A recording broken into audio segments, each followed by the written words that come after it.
காவேரி, விஜய் 2 பேருமே நின்னு பேசிட்டு இருக்காங்க. இங்க பாருங்க, அங்க தெரிதா ஒரு காரு, அதுல இருக்காங்கல்ல, அவங்க வேற யாரும் இல்ல.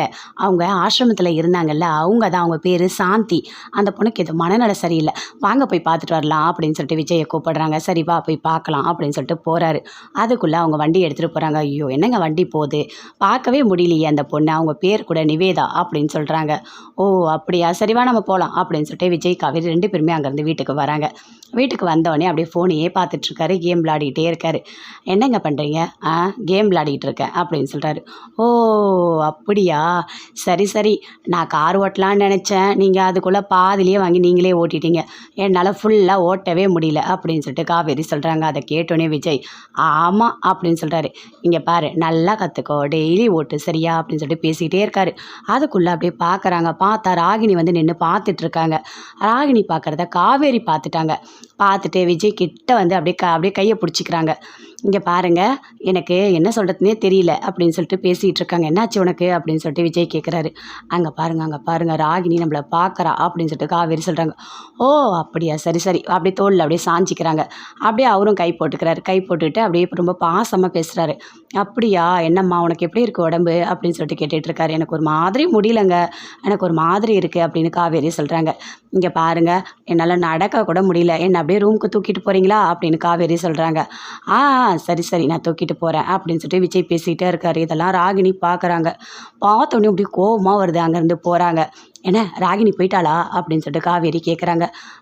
போல இன்னும் போல அப்படின்னு சொல்லிட்டு அப்படியே தடை விட்டுட்டே இருக்காரு. பயங்கரமாக சந்தோஷத்தோடு இருக்காரு.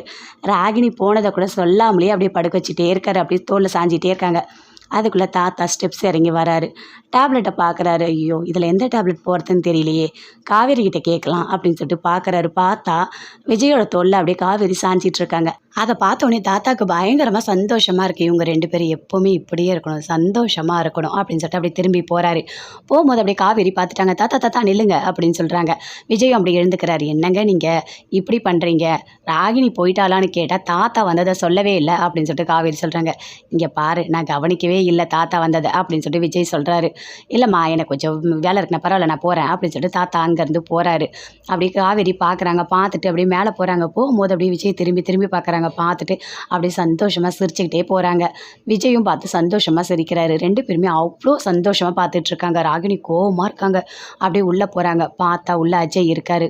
கோவமாக உட்காந்துட்ருக்காங்க. ஐயோ கடவுளே, இவளுக்கு எப்போ எதுக்கு கோவம் வருன்னே தெரியலையே, கேட்டாலும் திட்டுவா, கேட்கலனாலும் திட்டுவா, என்ன பண்ணுறதே தெரியலையே அப்படின்னு சொல்லிட்டு அப்படியே பார்க்குறாரு.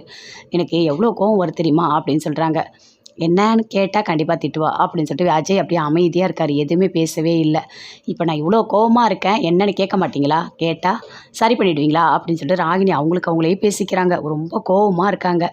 அங்கேருந்து அப்படியே யமுனா ஃபோன் பண்ணுறாங்க. எங்கே இருக்கீங்க நிவின்? நான் இங்கே தான் இருக்கேன், ஹோட்டலில் இருக்கேன், நீங்கள் வந்துடுறீங்களா அப்படின்னு சொல்கிறாங்க. நிவினும் கோவமாக வராரு. வந்தவொடனே என்ன எப்படி இருக்க அப்படின்னு சொல்லிட்டு கேட்குறாரு. இல்லை நிவின், உங்களை நேரில் பார்க்கணுன்னு தோணுச்சு, அதான் நான் வர சொன்னேன் அப்படின்னு சொல்லிட்டு யமுனா சொல்கிறாங்க. 2 பேருமே சேர்ந்து பேசிகிட்டு இருக்காங்க. ஆமாம் யமுனா, நாளைக்கே உனக்கு எக்ஸாம், நீ இப்போ வந்து என்கிட்ட பேசிகிட்டு இருக்க, நீ நல்லா படிக்கணும்ல அப்படின்னு சொல்கிறாரு.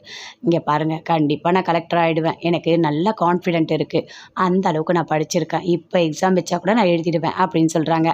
சரி சொல்லு, என்ன எதுக்காக வர சொன்னேன் அப்படின்னு சொல்லிட்டு நிவின் சொல்கிறாரு. இல்லை, நான் டைரெக்டாகவே கேட்குறேன், நான் வந்துட்டு கலெக்டர் ஆகிட்டா என்ன கல்யாணம் பண்ணிப்பீங்கல்ல அப்படின்னு சொல்லிட்டு கேட்குறாங்க யமுனா. அதை கேட்டோடனே நிவினுக்கு பயங்கரமாக கோவம் வருது. இங்கே பாரு, நான் உனக்கு கல்யாணம்லாம் பண்ணிக்க முடியாது, புரியுதா? ஏதோ நீ படிக்கணுன்றதுக்காக நான் சொன்னேன், வேறு எதுவுமே கிடையாது. நீ தேவையில்லாதெல்லாம் கற்பனை பண்ணிகிட்டு இருக்காது, என்னை தேவையில்லாத கோவப்படுத்திட்டு இருக்காது அப்படின்னு சொல்கிறாரு. பார்த்தீங்களா, எனக்கு நம்பிக்கை கொடுத்துட்டு என்னை ஏமாற்றிட்டீங்க இல்லை நிவின் அப்படின்னு சொல்லிட்டு யமுனா பயங்கரமாக கோவப்படுறாங்க. நான் இங்கேருந்து போகிறேன் அப்படின்னு சொல்லிட்டு கோச்சிட்டு போகிறாங்க. ஐயோ நிவின், என்ன நிவின், நாளைக்கு அவளுக்கு எக்ஸாம், ஒரு நாள் உன்னால் பொறுக்க முடியல, இப்படி உண்மையை சொல்லிட்டியே, கோச்சிட்டு போயிட்டாலே என்ன பண்ணுறது அப்படின்னு சொல்லிட்டு நிவின் ஒரு பக்கம் பயங்கரமாக யோசிச்சுட்டு இருக்காரு. விஜய் கூட்டிகிட்டு போகிறாரு. காவேரி வண்டி ஓட்டுறாங்க. என்ன ஸ்டார்ட் பண்ணட்டுமா அப்படின்னு சொல்கிறாங்க. ஆமாம் ஸ்டார்ட் பண்ணட்டுமா, சாவி போட்டோமா, இதெல்லாம் கேட்பியா, பண்ணு, நீ எப்படி ஓட்டுறேன்னா பார்க்குறேன் அப்படின்னு சொல்கிறாரு. அதே மாதிரி காவேரி ஓட்டிகிட்டே வராங்க. என்னவா சூப்பராக ஓட்டுறனா, நல்லா ஓட்டுறனா அப்படின்னு சொல்லிட்டு காவேரி கேட்குறாங்க.